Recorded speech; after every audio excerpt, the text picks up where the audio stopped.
aya kolokola Gisèle garde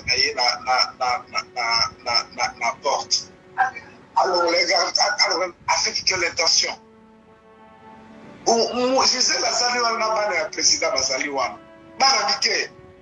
Aussi juste bakolongola Gisèle garde avec quelle. Est-ce que Gisèle te range en quoi, maman Nata Roseline? Congo ezali plus de 80 millions de personnes. Maintenant, tout le monde s'en va dans Mboka, ils sont là. Donc, quand la pauvre femme met Gisèle de Nazareth, il y a des moutazali à misère à Congo, c'est Gisèle ou comment? Même que Madame a ligné présence à Gisèle dans l'été. Mais si on est là quand même Mboka, Gisèle. Hein? Tout Gisèle, on fait la sous la Congo, vraiment. Et puis, il y a pas de raison quand on m'a banana mikete azana bango.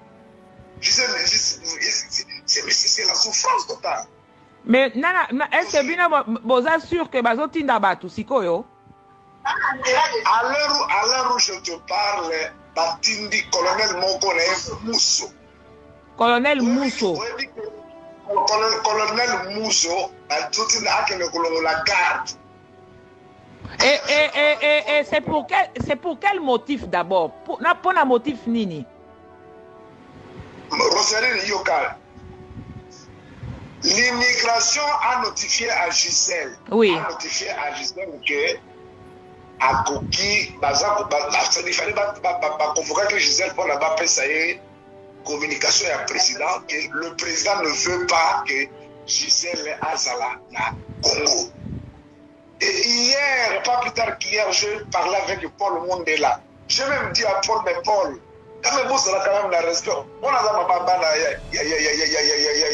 il y a président. Comment même immigration sont menacées, il va y avoir un combat, il y a un militaire, il y a un combat, il y a un coordination. Mais Roseline, c'est quoi ça? C'est quoi ça? Ah bon? Est-ce que je sais la Félix Nini? Qu'est-ce que je dois faire, Félix?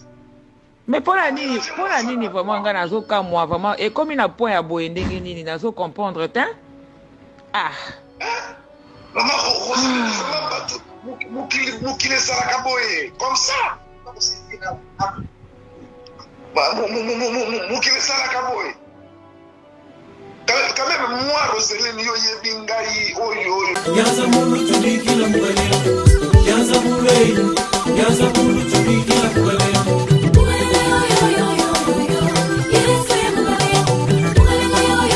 Cabinet de santé nationale puissante chez Dr Cathy Munga. Comme mon sœur Cathy Munga, nazali naturothérapeute, nazali kosunga bandeko bazali na bokono ndenge na ndenge au moyen de plantes naturelles. Bandeko bazana ba problème ya ba hémorroïdes interne tout comme externe, infection urinaire, prostate, azoospermie, obota ezalité, rhumatisme, nerf sciatique, gouttes, règles douloureuses, glaucome, vision floue, motopathie intense, sinusite, awa nazana kati ya laboratoire. Ah, nde bisika na séchaka ba plante, banzete, ba makasa ya ndenge na ndenge, depo na nga yango yo esika na salaka ba formule na ba solution na nga. Merci na équipe mobimba ya maison chez Cathy, en particulier Joyce Bolala. Tozali bongo na commune Yangalima, quartier Kinsuka Pêcheur, avenue Maïndombe, numéro 99. Référence carrière Kari Grèce. Le Biko Nabino et Sengo Nabiso. Encore une fois, nous sommes devant vous, mesdames et messieurs, fidèles internautes. Bonjour, bonsoir, ça dépend de l'heure dans laquelle vous allez nous suivre partout à travers le monde. Nous sommes Nouvelle Tendance Télévision, votre émission Grande Causerie.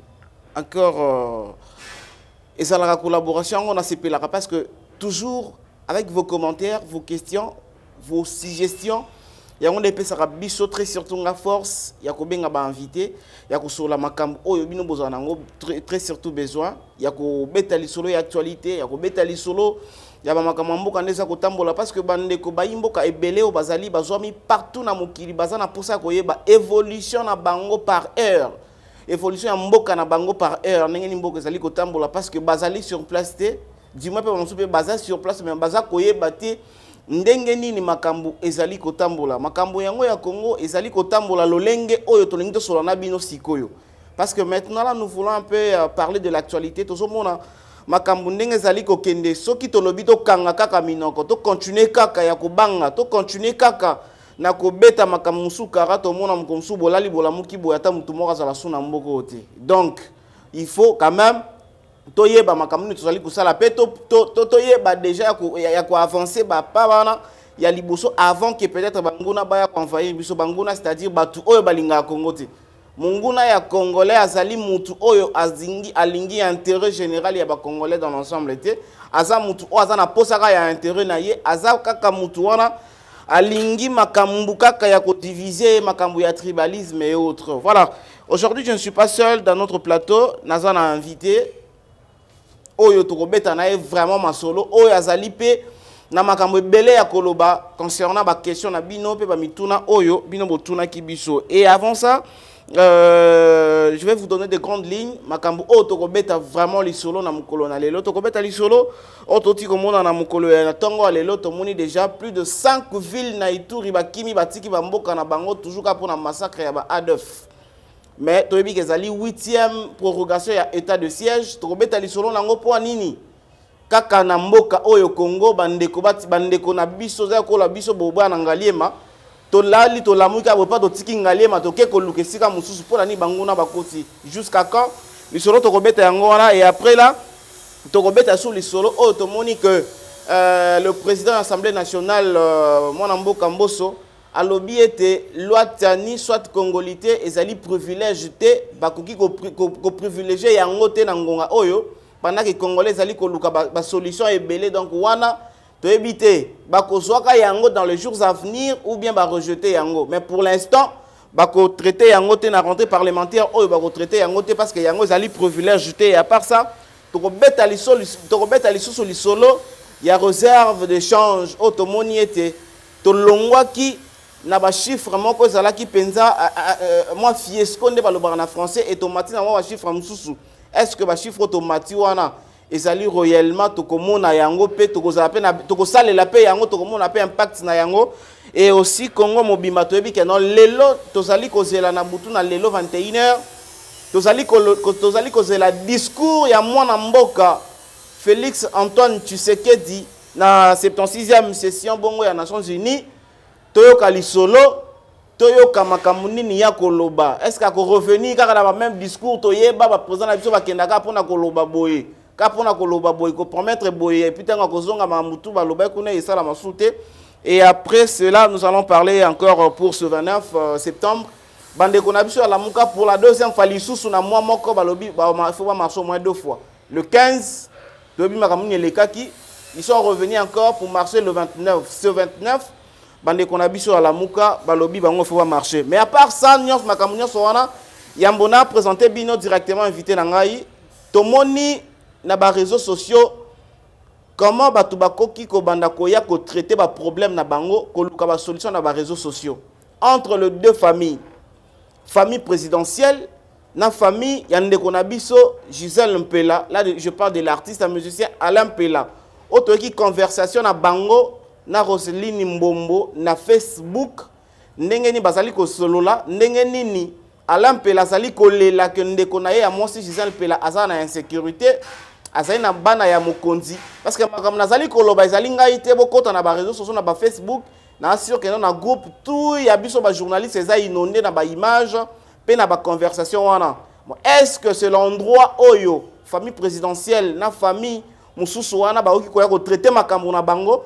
Voilà, bande ko na biso bolanda biso yabi ke na bosepe déjà na makambo oyo ngana yebisi bino te yango tozo solola na yango bino batu oyo boza kotala émission oyo soki na nozali abonné te na kata nouvelle tendance télévision abonné pour que no makambo ya boye okozwa yango nulle part na chaîne mususu tozo okozwa yango kaka awa na kati ya grande causerie. Il s'appelle Flori Boitouka, il est un cadre de IDPES.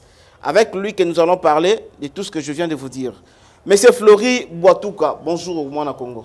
Mbote Ndeko Dona, Mbote na balandi na biso ya nouvelle tendance télévision, Vipanyo so bazali, Mbote na bakongomani nyonso, pe na ba nyonso bakolanda biso, toyeto solo la Congo. To solo la Congo, voilà, ya mboto kota na masolo na biso mukona lelo, boni lobby. elekaki ndenge nini toyebi ke non lobby bandeko ya IDPS bayaki bongo kokanisa ya bango oyo batika biso na mukuse elekaki ndenge nini makambo ya lobby? Non, elekaki kitoko mingi biso bakombata nyonso tozalaka na district ya Lukunga, c'est-à-dire na fédération ya Lukunga. Voilà. Oyo ekambami na mwana mboka Kabala. Tokutanaki na Notre-Dame de Lingwala epai wapi secrétaire général na biso Augustin Kabuya asalaki biso surprise. Voilà. Tosambelaki na ye mpona commémorer au fait ba martyr na biso ya UDPS, ba combattant oyo na ba Congolo ba bandimaka bitumba ya Nkondo Etienne Tshisekedi. Voilà. Et ba kufaka na likambo wango. Lobi tozaki na mémoire na yango, mais wana ezali symbole physique. Voilà. Mais symbole commémoration ya solo ezali lelo esengeli gouvernement ba warrior babunda solo po Congolais azwali pa babunda solo Congolais anesika kovanda babunda solo Congolais azwa lotiliki mai et misala imonana et puis mosolo ya malonga ifuta mepa na bato. Je crois que wana nde kozala commémoration ya solo et nous croyons toujours banda bongo parce que toyebi ke gouvernement ba warrior ba osakalate gouvernement ba warrior et na volonté mokonzi mboka Félix Antoine Tshisekedi Tshilombo aye nango et nous espérons que déjà makambo ezo kende na nzela ya malamu tokokoma na terminus ya kitoko. Voilà, tokokoma na terminus ya kitoko. Mwana Congo Neko Flori ngai na yo tozali kosali na ba réseaux sociaux avant vraiment tokota na makambo susu na ebité ba makambo oyo Congolais komi komona ezosala so malamu te voir les deux familles entre la famille présidentielle na famille ya ba Gisèle Mpela ba Alain Mpela et tout koya kobongisa koluka solution na kati ya ba réseaux sociaux ba conversation na bango zalaki privé entre deux personnes biso ba imboka nyonso to komi na droit ya koyeba pe ya koyoka yango ezali kosala mandenge ni makambo wana ba famille présidentielle ezali kocha Gisèle Mpela na sécurité aya kolokola Gisèle garde na porte. Alors les gars, avec quelle intention? Gisèle azali wana bana ya président bazali wana bana mike aussi ko juste bakolongola Gisèle garde avec quelle. Est-ce que Gisèle dérange en quoi maman Nata Roseline? Congo ezali plus de 80 millions de personnes. Maintenant, tout le monde s'en va dans Mboka, ils sont là. Donc, quand la pauvre femme met Gisèle de Nazarada, il y a des moutazali à misère à Congo, c'est Gisèle ou comment?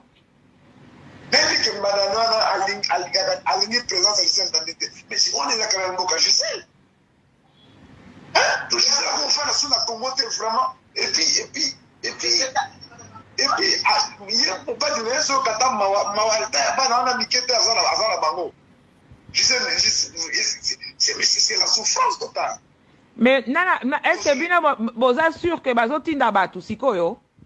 À l'heure où je te parle, Batindi, colonel Moko Mousso. Colonel Mousso. Colonel Mousso, la garde. Et c'est pour quel motif d'abord? Pour un motif nini?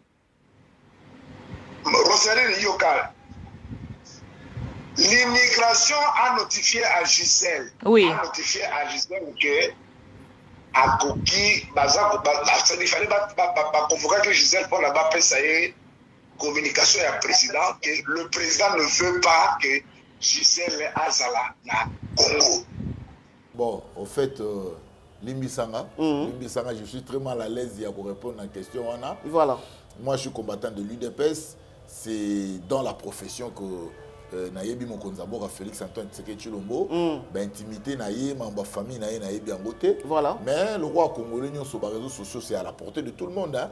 Et n'a condamné fermement moto à rendre public au fait conversation wana. Voilà. Et puis na sengi na ba congolais, il faut qu'au ce niveau il y a réflexion. Papa, c'est ce qu'on appelle la vie privée, la vie publique. Professionnelle. Oui, vie professionnelle. Et bisogno soit on a la vie privée. Ok. Donc, il y a yebi, il y a nganga yebi, il y a caméraman na sima, il y a pas yebi vie na Je crois que c'est pas important. Yo rozoli gamba dona yo ganga yango, mais so beto landelio. Yo ya yo gérera ngondenge nini. Na banza, on est politique, moi je reste politique.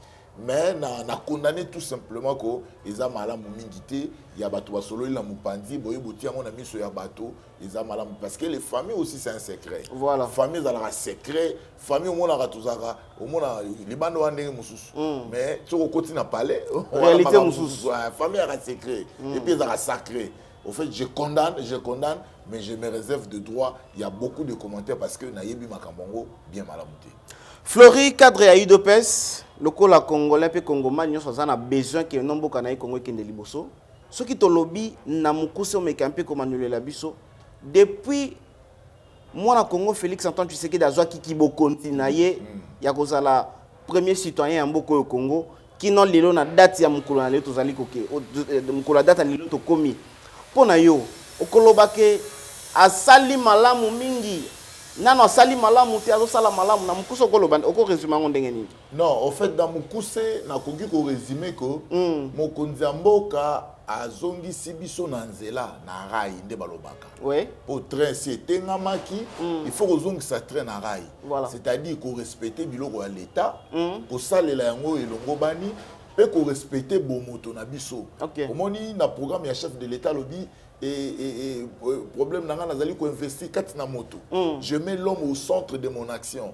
Yango monaka mokonzi mboka tango bandaki ya lobi bakokanga ba cachot à aner, les cachots de fortune. Voilà. Il faut bakanga yango parce que les chefs veulent rendre l'homme libre. Mais bakanga be bakashongo ya aner te. Bato ba confondre papa. Cachot aner bakanga. Ndeko na biso journaliste à moi si wati ko kanga na aner. Excusez-moi. Voilà. Aner est un service à sécurité. Il faut que ça ba congolais boy. Soda, tout service à sécurité donna akoki ko interpeller yo réunion sociale alingi. Mais il y a des délais. C'est-à-dire 48 heures, 72 heures, il faut déférer Moutou et pas un juge naturel. Okay.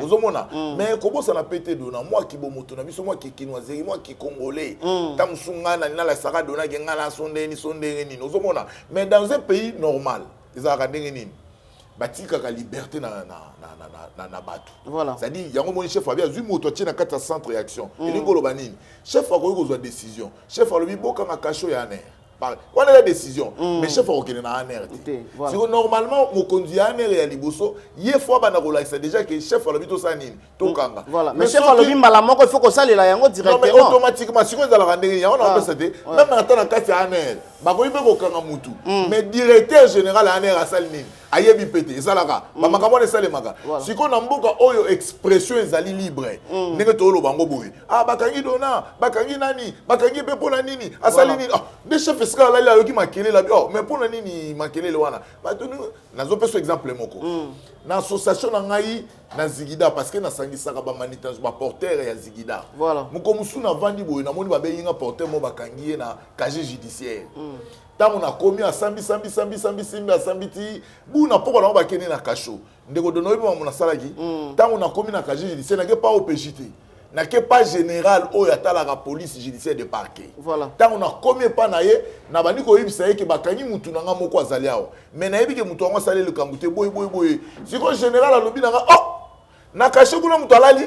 Voilà. C'est que si général a kenaki wana ba bisaki ke na kasho muta saini azati na kasho na biso ke panique côté na casier judiciaire c'est-à-dire na yeki lokwana na yeko refesser na ni bango ba mani wana esalemaka partout même ata ozana bandeko ba cameraman et tout koso muninga pas ko sala dérapage ya on tozolo ba le plus important ezali ba valeur oyo zo prôner na chaîne awa ezali ba valeur mo konzambo kaza ko prôner biso to yebi ke kasho esala nini ekangama so ba kotisi dona na kasho wana biso photo ganga biso photo loba tant mokonza koyoka tant ba service koya koyeba nde ba yokoloba bi qui a fait ça on condamne celui qui a fait ça dit que lelo ba ko kango na la police ba ko kango na aner mais ceux qui ba yoki yo ba attendre yo 48 heures il faut déférer mutu na juge naturel na yi ceux qui a yibaki tine na parquet tine na tripé yo ko kanga mutu na tim kolo nini ça c'est ce qu'on appelle des avancées papa 60 ans 50 ans Mobutu Aye, Mouzé Kabila Aye, Joseph Kabila Saliango, cheval de bataille naïe. Parce que dans un pays où vous voulez installer la dictature,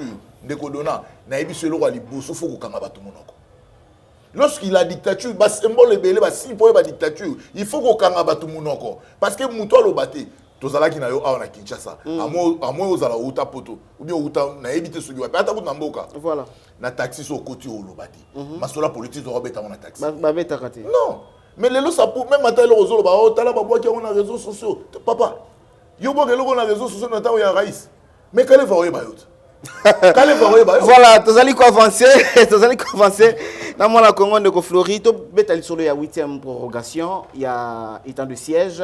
Automoni sous Madame Nabiso et la justice a kendaki kosenga sous l'Assemblée nationale. Mais lelo, natonga lelo, tomoni information na ba source ya bandeko Nabiso baza kuna été plus de 5 villages bakimi bamboka sous massacré à ADF Kakame. Pendant qu'il étant de siège les alika ko continuer, mais pendant qu'il va massacre les alika ko zalaka ndeko Flori, to za la paix jusqu'à quand makambo yango. Te ndeko dona na ba congolais ba Olanda biso ezali toza komi komisate. État de siège ezani. État de siège ezali décision pour na ko attaquer problème. Ko sili sa problème. Non, pas tant toujours attaquer, c'est pour avoir des solutions. Voilà. Ma solution est qu'on la direct, tout ma solution qu'on la paix indirect. Voilà. So et qu'on la court et à long terme. Na ligne ko ça ba ko moment ni boy. Omoni ngai po na nga Flori. Tant mon Kozamboka a décrété état de siège. Mais je me suis dit il fallait tout changer constitution. Pour nani ni ndeko dona. Pourquoi? Omoni état de siège, c'est vrai, ils ont modèle où ils copié qui est dans la constitution en France. Mais les lois en France, vous allez voir que les gens sont consensueux. Mon toi conscient, n'amboka naie, parce que comme on a été général a Zumbongo il y a l'État allié yango, a Zumbongo a soda a détourné yango. Non, comme on a été général français, a Zumbindu qui a français, a qui été l'ango allemand. Ça dit que le Batubasi va commis État, Batubasi va commis une nation. Mais possibilité moko Mokonzamboka azalaki na yango, c'était de décréter un état de siège parce que tout ça la constitution a voulu pour inventer le ndenge na yé té. Et qu'est-ce qui a motivé l'état de siège? Lorsque nous avons fait la lecture, on a compris qu'on est en face d'une guerre asymétrique. Guerre asymétrique, c'est une guerre traditionnelle. La guerre traditionnelle, tu baka ennemi a zesikatel, azana arme tel, bazana nombre tel, tu peux attaquer ndenge boy. Mais la guerre asymétrique, c'est une guerre qui boto mela. Yo monika obengi Flori. Na sima na telebi pa na bomu ya tabino 4-5 ans. Tant on a okende, tu dis maman ba to ko fa 5, ba to ko fa ça dit l'ennemi est difficile à identifier.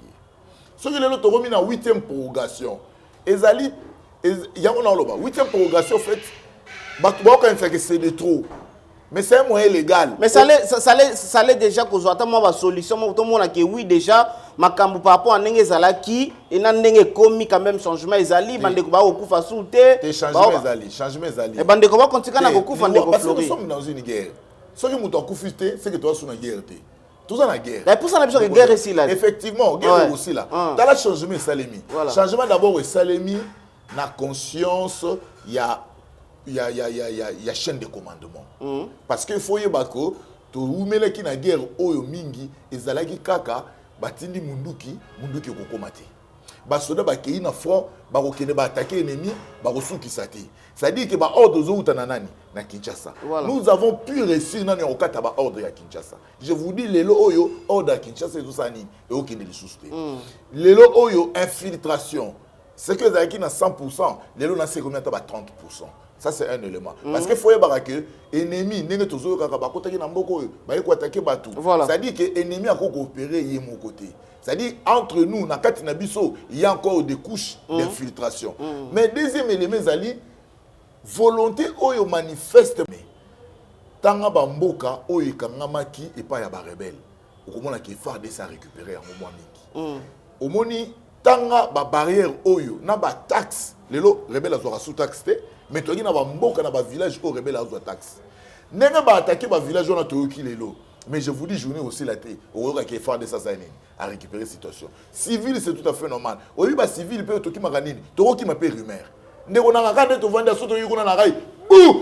Mais nenga baloba ke no mutu oyo mutu aswama na nyoka. Abanga ta singa pamba. Singa yango akanza neti nyoka fami kimela déjà. Non mais c'est pour dire quoi? Au moins biso civil, toro qui m'a gagné ba rumeur. C'est pourquoi je suis en train de vérifier l'information. Quand on a une information dans les réseaux sociaux, on a vérifier dans la source pour naïba. Je comme c'est le matin, mais naïba tout simplement que cette journée ici là, on va faire des assassins à récupérer secteur one. Mais naïba on va donner. Prorogation en fait, c'est un moyen légal pour continuer à attaquer l'ennemi. Parce que la minute au sobo le bito l'état de siège, tu vas appliquer nini. parce qu'il faut chef de l'État a décrété guerre. A décrété guerre na couloir ni na moyen ni. C'est-à-dire que les lots oyo état de siège sur le plan de la constitution et c'est qu'il faut qu'on prolonge après 2 semaines. Voilà. Est-ce que 2 semaines il y a 2 semaines tu aussi sali comme nous sauter. Or tant que commence qu'on a 2 semaines sinon tu ceux qui bossent ngangoté beaucoup tomber na illégalité. C'est que l'armée va nous agir na illégalité. Mais c'est que tu en kaka ne to comme dans la 8e boye tout ça pour avancer kaka donc on a congolais que tous yango lokola ke toke front toke bitumba. C'est que bitumba ko sila mukolo mumuna osala ni akosila parce que tant que yozo bake batu bazo continuer okufa. C'est vrai batu pe ba continuer osala ni okufa. Totika te na biboy. Tant mokonza mboka séjourner na est ndeko dona.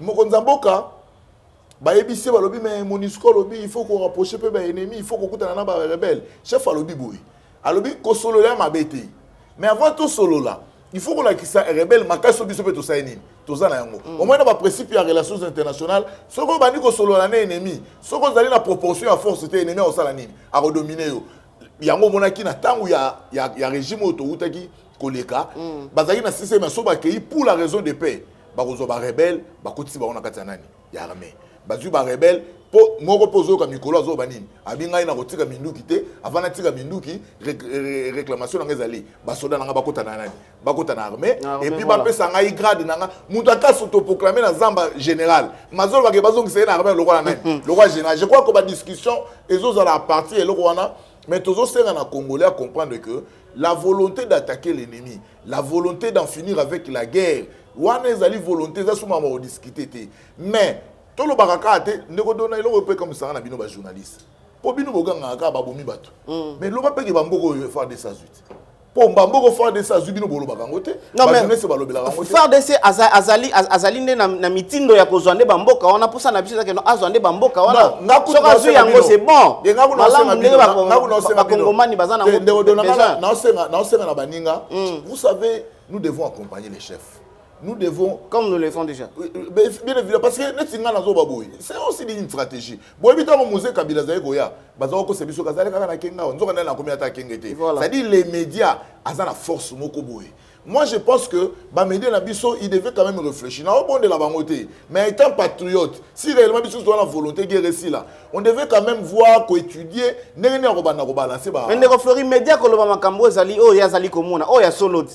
non, médias ceux qui bossali le côté média ya kama mwa lo bakeli bossali non na biboui il faut par contre voilà to lobela peut-être plus c'est vrai tous dans la guerre parce que tant yo zo lo bakeli bato bazo continuer au kufa c'est comme si guerre muto okufa te tous dans la guerre et puis na expliquer bien guerre ezali na est ezali guerre asymétrique ndeko guerre asymétrique elingo loba ennemi oyebi ete c'est que mutu bolia na yeda ba masa to kana bona quartier ya to kana na matonge na tongo ya koma na ADF omoni dona tu vana kana dona to bia za journée mais dona za nani ADF ça dit problème sur zaliko presse est accentué plus ba pour so faire des ça là ni sika bana ko accentuer ba tuerie à des façons sanini azo sala il faut par moment ko décourager yango nous savons que mutu akufi mais il faut les décourager parce que communication on a peu comme ça il y a des fois comprendre les jeux salini échanger parce que lui force à mon ezalini lorsque azo comprendre que na kozonanga ika ba complice na kati ya population c'est ça le problème voilà va sentir que population et se désengager na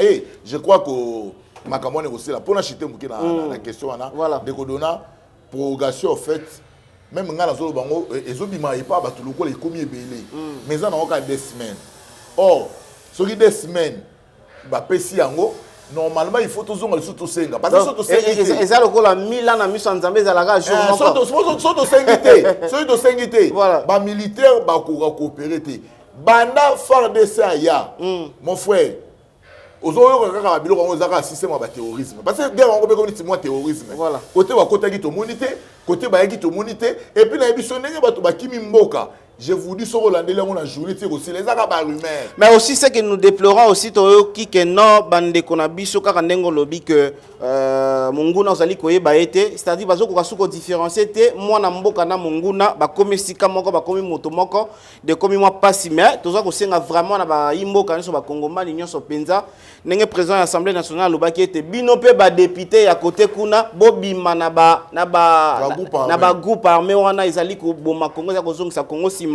Tous on a besoin ya ko évoluer ko kende liboso mwana mboka Ndeko Flori, rentrée parlementaire, Tomoni, président de l'Assemblée nationale, Christophe Mbosso, à lobby proposition de la loi Tiani, soit congolité, ils allaient prioritaire, tout éviter. Tiani Ndeko Tiani pe azali pe congolais, il peut proposer le moment pour nité, bachape makamonese a peu prioritaire. Merci Ndeko Dona. Mais la moni aux hommes ta polémique hein. Ya solo. Zaka motuna kaka. Te bino ba jeunesse bo ba ta songi songi. Na banza président Mbosso a lobby na session il y a septembre loi wana proposition loi wana ezali prioritaire té. Et puis Elin Kolobate que loi elongwe. Parce que la loi a été la proposition a été déposée na bureau de l'Assemblée nationale peut ba recevoir yango. C'est-à-dire que sokotali na ndenge basalaki calendrier à tour ba bengi bazuba matière muso ba benga ba arriéré. C'est-à-dire ba matière ba traiter quitté. Je pense que loi wana ekoti pe na ba matière oyo ba traiter té.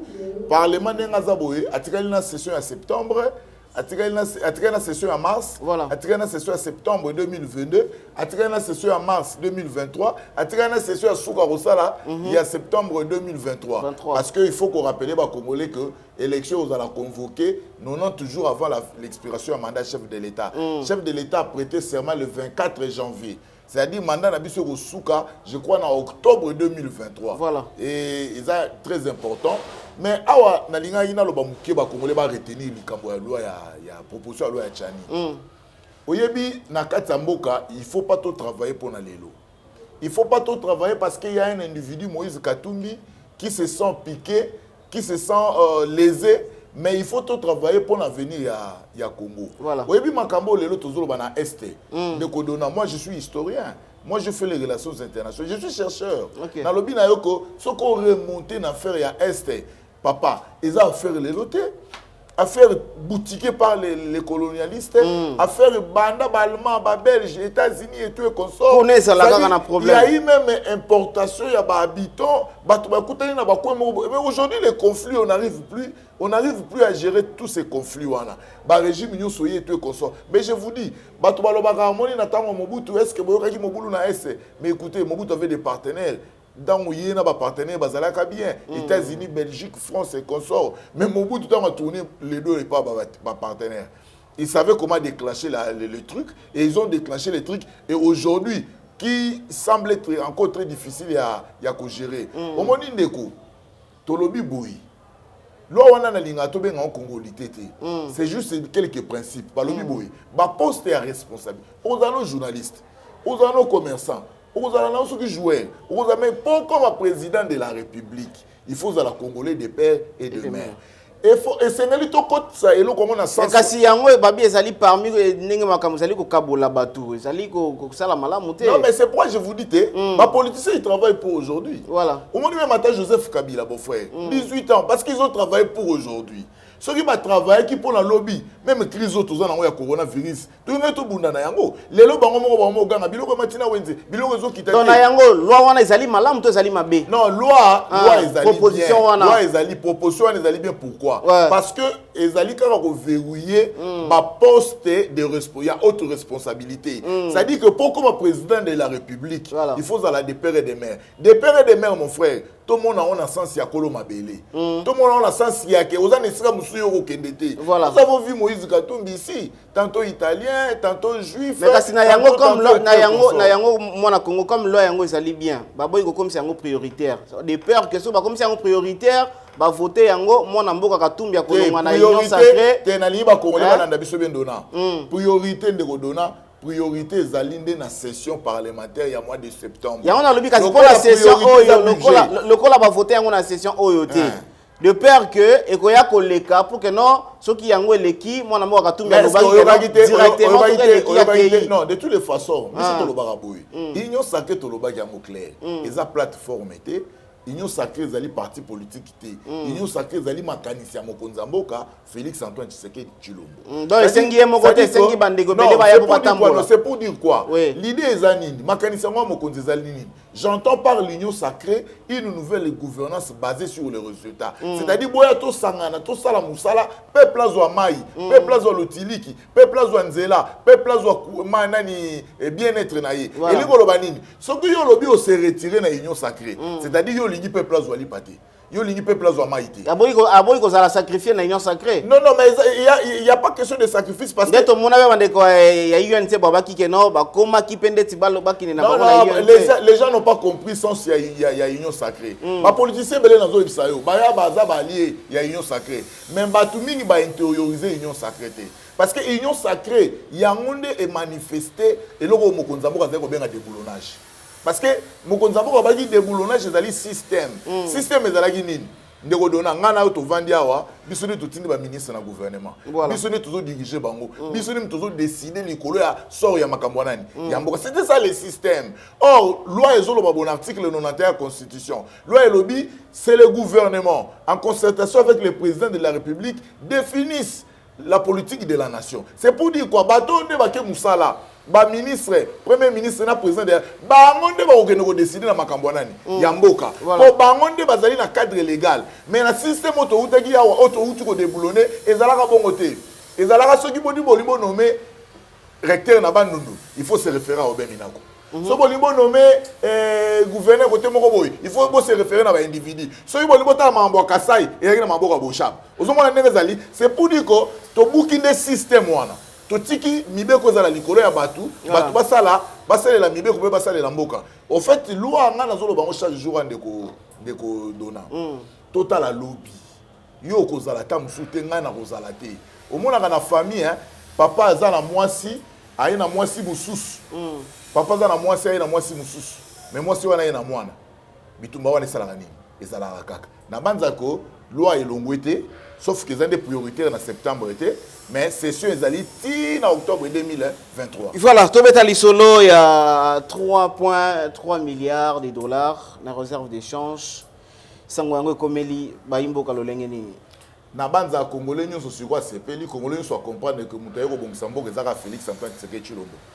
Ba peuple va comprendre parce que je vous dis dans l'histoire de ces pays. Dans l'histoire de ces pays. Voilà. Nous tous sali pour eux si aboité. Ça c'est ce qu'on appelle la victoire économique. Nali ko yisaba congolais d'abord échange communautaire pour la nini to commune à niveau wana. To commune na niveau wana parce que mokonzambo katango yaki à l'obité il faut que bunda to encadrer mbongo à l'état ba dépenses na ba recette to encadrer yango. Mokonzambo ka va kozongisa IGF na mosala. Et puis heureusement Mokonzambo va tomber sur un fils, un digne fils du pays, Jules Alingeti. Mon frère, on m'a dit Moussala Moussou Zalara, un des Godona, yo confié à Moussala, mais laissez-moi faire mon travail. C'est-à-dire Jules Alingeti a sali patriotisme. Alors il y a solo l'ina kota na logique à Mokonzamboka. Comme il m'a fait confiance, non la c'est Moussala. Comment vous pressez à la fin? Mais est-ce que bana Congo bazago tuna, ezali n'impact ndi n'est pas ya mama ya Wendy. Ça n'impact n'est pas moi na teka mai ya 500 fois, il y a 50 fois na. Impact na yango sur le terrain. Impact sikoyo, impact d'abord ya liboso c'est l'espoir. Yango biso toye pour na ba congolais que c'est déjà l'espoir. Et puis les amambos rozelaté na minute oyo l'État maintenant a les indices, a la capacité. Parce que les réserves d'échange, il faut qu'on y ait yango, ezali mbongo esunga rappelle l'État à stabiliser bateau et d'échange, ezali mbongo esunga l'État à financer l'importation. Moni nenga bato bazo que ne kosomba biloko bazo ya bazo dribbler biso na ba prix. L'État c'est quoi comme capable il est pas connu ko financer quelques importations. Na banza mutunyo so ayebi na nenga komi komisate l'impact ezalaka automaticité. Ezala lokola ngana yo dona aux $100 ngapé na $100 mais ya yo olier mais yanga na sombi moto c'est-à-dire pas na yo olia ils ont un impact direct mais lobi ozanga mais ngai mutu na sombi moto et sengi après avoir resoma moto na kota na nzela na bula pour que na poka bana bazo biloko ya osanini ya kolia et puis soki to bani kolia etikali nani etikali libela na banza ko le peuple congolais aujourd'hui peut compter encore sur la bonne volonté du chef de l'État et croire à son gouvernement que et il faut remettre à Maboko parce que par rapport il y a par rapport à Oyo montant Oyo gouvernement écoute Akina Oyo a sali na préciser parce que d'abord surtout continue pouvoir Kabila tikela biso 800 millions 800 millions a sali 12 ans 18 ans a tikela biso 800 millions mais biso ko bandaka janvier na ndenge sama yeko ya tito si Sambula to sali 3,3 milliards yango lobby il faut ko betela ngo maboko soki likambo sali malamu voilà to komi penza na suka ndeko Flori lelo na butu na 21h to sali kozela discours ya mwana mboka Félix Tshisekedi numéro 1 ya mboka Congo asa kozala bongo na Nations Unies makambu nini ekoloba makuna tozela nini kaka le même makambo aussi déjà toyoka mais nango na lolenge musu tozela nini lokola discours oyo ko ya malamu kona d'ailleurs mokonzi mboka Félix Antoine Tshisekedi Tshilombo alors makambo biso na toyoka te il nous surprend mingi pe batu misu bazozwa maloba na ye babimi na contexte pour faire ça autre chose mais je suis très serein pour nayebi que mokonzi mboka ko bima na cadre na été il a déjà défini la politique étrangère ya mboka na biso et c'est dans ce cadre là ndé arotika là parce que na Nations Unies c'est l'occasion ya ko s'exprimer c'est l'occasion ya ko yebisa ba mokili mobimba ce que vous pouvez donner au monde et ce que le monde peut attendre de vous. Oyebi avant tout comme dans Nations Unies, à ce qui concerne makambo maladie, il y a coronavirus parce que qu'on peut pas le makambo ya coronavirus. Mokonzi mboka si a inscrit politique nae sur la coronavirus na lobi boy. Le vaccin il faut seulement en Afrique pour et sur africain parce que africain ba na doute belé parce que vaccin utaka importé.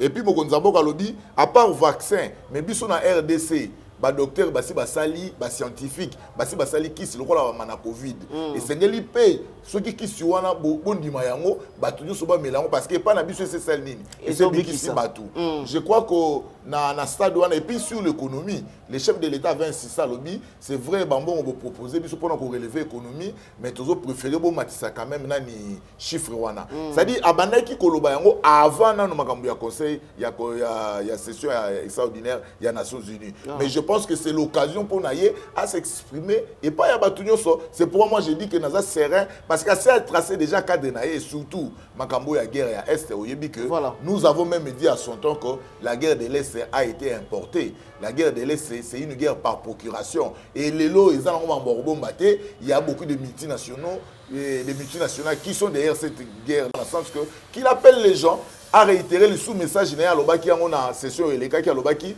biso dans la minerai bino boy la biso ba industrie boy la biso emploi so bozo minerai bo salani bozo minerai parce que nzambe pas banda pesa biso depuis 1800 mundela ya minerai c'est la raté musuku te bimi ya sika o ba éviter. Voilà, toyebi que kuna peka kana Nations Unies kuna nde président Mobutu akataka ba relation na biso na Israël. Toyebi conséquence nango. Toyebi que non kuna nde alors tozali kozela pe nini oyo Félix Antoine Tshisekedi akosi prendre biso. Excusez-moi de redonner na stade oyo tozana besoin ya guerre te. Voilà. Na stade oyo tozana besoin ya ba bon voisinage. Na stade oyo tozana besoin parce que lo wali boso photo yeba image na biso za mabeli banda. Ba investisseurs ils disent botoya osani. Mboka ngo instable, mboka za na moyibi corruption za très élevé. Mokonzi mboka il veut faire preuve que tozali ba bon gestionnaire. Makambo corruption to lita moti na soka boya. Ça dit que azola accepter bango que kimi ezali bo sala nini boya parce que il faut vendre l'image ya mboka. Mobutu discours na sala batu ba sepela nango mais biso ba to sala relations internationales ndeko dona Mobutu a sombré ces pays parce que Mobutu a sali lokoso Mobutu a sali moyibi ndenge nini yo muto pesinga occasion lelo ba kongole ba sala nini Mobutu mutasali ba bebo makambe belé sanga na sili sapona moni ba bi émission ngesi ça dit lelo so ba kongole ba otala ngai eza grâce na yo soki na yebani il faut na reconnaître dona oya mimisinga pe na nani na TV soki Mobutu azaki Mobutu c'est parce qu'il y avait des alliés d'État na sima na ye Mobutu va se retirer de ses alliés mais au se retirer na ba alliés yo moko na makasi na mboka na osali nini wana ngote et tant ba alliés na ba se retirer les pays a sombré. Les pays a sombré, tina ningo Mobutu yo kende, mboka yo beba libanda, Kongola koma moyibi, Kongola za nesika kovanda te, na ba réunion libanda ba benga biso te, ti yango moni mokonza mboka Félix Asani. Ayo kozong sa ba. Voilà, tokomi na suka émission na biso, ndeko Flori, papa na biso Kondo Tshisekedi, moto moko te na Congo oyo asala organiser ba marche lokola ye. Totambola na bandenge nyonso biso na bomona totambola pena tozali kolanda boye mais tokomi komona ete régime oyo apparemment komi kolanda ka makambo ya régime elekaki soki ka bokoti na nzela ba bengani bino okoti na nzela ba boyi bino Fayulu azali kolela boza ko permettre ete atambola le 15 tomonaki Voire même biso ba journaliste ndengeni to soufaki na kobeta ma et tout et pas ya ba policier. Le 29 ou lisusu à venir ni to kopesa na marche ya la muka o ba isusu pour la deuxième fois le 21 le 29. Fayulu azana lokuta, Fayulu azana lokuta makasi. Or naza lokuta Fayulu lokuta na biso lokuta makasi. Est-ce que batika ki atambola na lingo biso lo romoko nazolo bango chaque jour Fayulu faut définir cadre idéologique na ye azali opposant to azali résistant.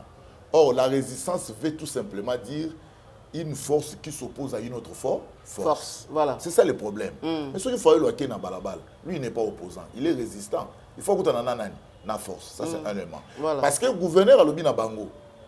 Namoni les rentrées parlementaires. Bouké Natal les 17. Fayulu veut s'opposer sa force contre la police. Mais ce qui les 29 va autoriser, au moment va marcher. C'est pour la première fois. Ba escorter opposant, ba côté na mutu. Tala ba image ya. Mutu Fayulu nazobe na Fayulu na bilamba, mais Fayulu akosike ba tché misabi. Ba tché misabi partout. Non mais na lobi na mutu Fayulu nazobe na elamba, Fayulu akosike ba tché misabi. Et puis Fayulu akomi na Gombe, atambola makolo. Akomi placement wa bi immeuble oyo je kokwa tika moto azala kaka bakanga kibe ba militaire mbele ya la muka badana kashoni peuple congolais tolobi na bino il y a des avancées ba journaliste tabassé non mais écoutez journaliste alati ndeko dona na ndeko tu na yibi oza journaliste est-ce que ba masa musuna quartier ba yibi oza journaliste ba yibi te na kata manifestation même dans une guerre mon frère na lo bangwa même dans une guerre mutu nyo faut s'identifier. Obi ke ngaba la liboso na yeba ke garçon na glodi na yeba ka été de vue boy na tanga ka biloko na actualité.cd mais jour na na yeba ke glodi je pense nous devons reconnaître que na kati ya police na biso ba faiblesse ça nini ezali mais yo journaliste étant responsable il faut la mini na badge s'identifier il faut s'identifier pour que police a raison ya aussi mon nzoto te na banza bato nyo so ba moni babomi motote bato bakamamite soko za na caché bako kanga pour raison d'enquête merci mais voilà. Il y a quand même des avancées. La démocratie aujourd'hui, on peut aussi être fier de ça. Moi, na ya Congo, Flori Boatuka, Azali, Mbala ya Liboso na plateau na biso, kasi Mbala ya Soukate, ceux qui makambo Azali de temps à autre, beaucoup ma message, botinda ba commentaire que noto ya mbaye lisusu tokobeta na lisolo na rappelé bino Azali cadre moko, Azali cadre na kati ya UDPS parti au pouvoir Alandiko Boatuka tokomi na suka émission na biso, moi liloba kaka ya suka pour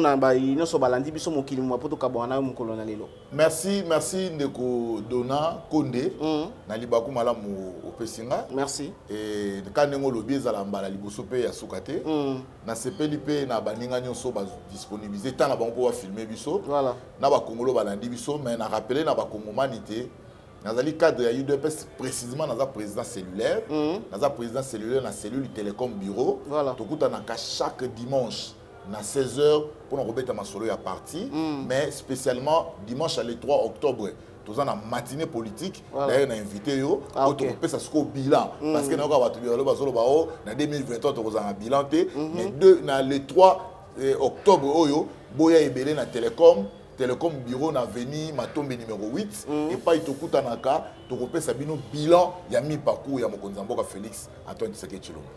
C'est un grand événement, merci beaucoup. Merci Aronde, topesi bino mbote mingi, peut te remercier bino ba nyoso bolandi biso, ceux qui bosepela ki na émission oyo, bo pesa vraiment merci na mutazala ki na simana ba caméra nyoso comme on a yé Jordan Panzou et Jordan ozaki na sima ya ba caméra ebele oyo Gédéon lo wa a réalisé mission. Jordan Panzou, merci. Assistance na moto na la pana. Merci beaucoup na Jonah, merci beaucoup na bonyoso bolandi biso pour continuer toujours.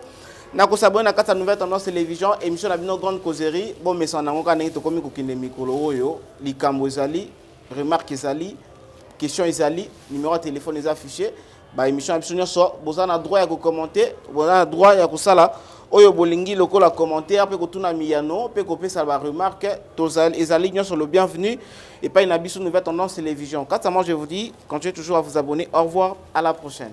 Bye.